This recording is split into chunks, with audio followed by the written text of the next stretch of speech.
بسم اللہ الرحمن الرحیم۔ آج ہم آپ کو بتائیں گے کہ عربی زبان کے اندر فعل کی پہچان کیسے کی جاتی ہے۔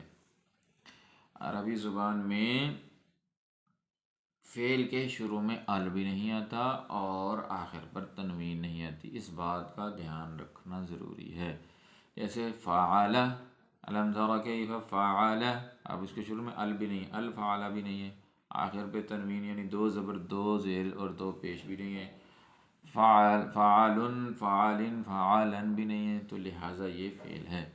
اسی طرح ایک اور فعل ہے، فعل مضارع عربی زبان میں آتا ہے۔ مضارع وہ ہوتا ہے جو مستقبل اور حال دونوں کے معنی دیتا ہے، یعنی اس کا ترجمہ فی الحال میں بھی کر لیا جاتا ہے اور مستقبل میں بھی کیا جاتا ہے۔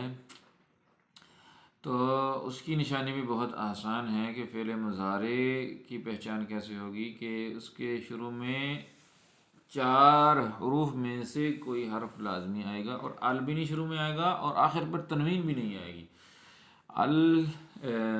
وہ کون سے 4 حروف ہیں؟ ان میں ان کا مجموعہ ہے اتینا، الف تا یا نون۔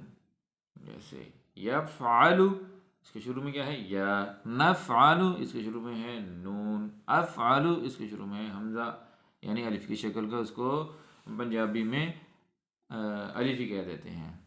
اور تفعل تو یہ بھی کیا ہے، علامت مضارع ہے، مضارع فعل مضارع کی علامت ہے۔